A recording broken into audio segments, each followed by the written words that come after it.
Ignore the noise. So what exactly do I mean by that? How do you do it? Well, as humans, we tend to take in other people's opinions quite frequently. If we didn't, marketing would be obsolete.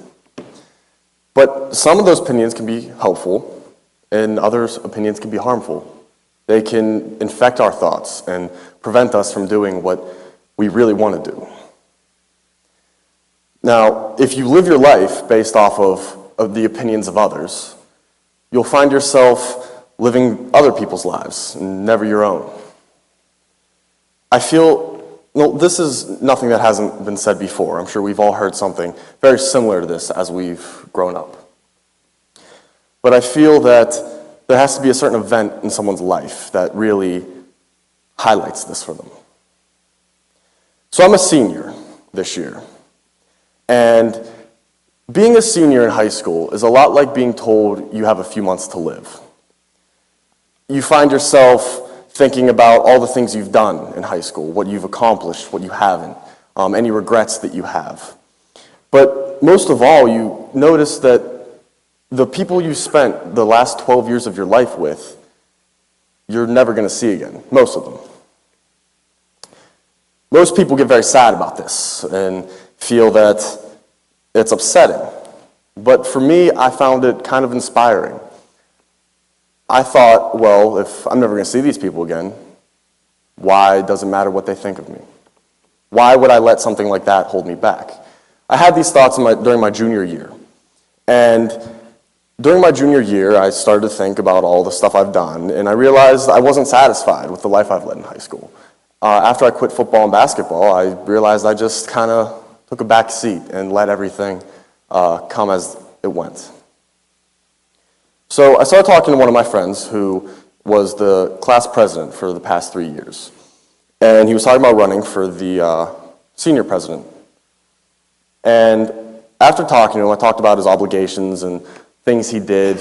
And I decided that there couldn't be a better way to get more involved and more active than becoming vice president.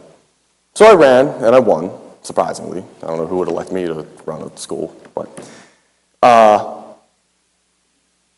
I noticed right away that I was completely right.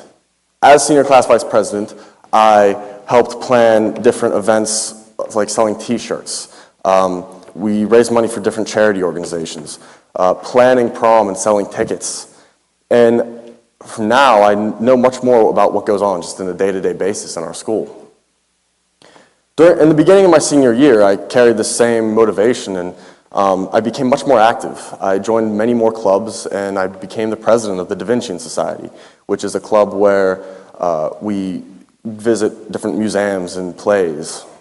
I started writing for the Perbolite, just random articles here and there. I started taking photographs for different teachers who were putting on different events at the school. But most of all, I did something I never thought I would do in all the time I spent in high school. And I went out and auditioned for the musical. Surprisingly, I got a speaking part. And throughout this journey, I was taught how to dance, I was taught how to sing, and act.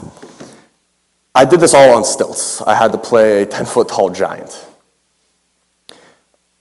This experience through the musical was by far the hardest and most fun I've had all of my high school career. And I never would have gotten the chance to experience that if I listened to or if I cared about what other people thought about what I did. The only regret I have now is that I didn't do this sooner. I wasn't this way sooner.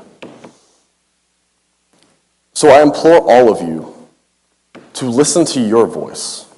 Listen to what your voice is telling you to do, because that is the voice that is right.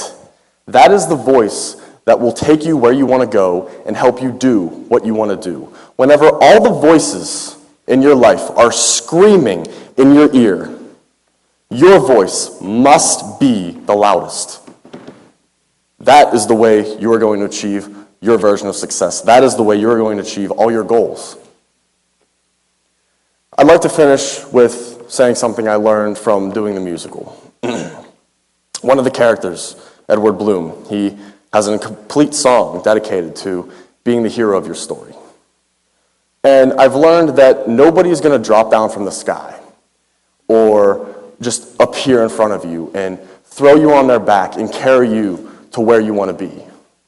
No one's going to show you what you need to do to achieve what you want to achieve. All that is up to you. You have to be the hero of your story. Thank you.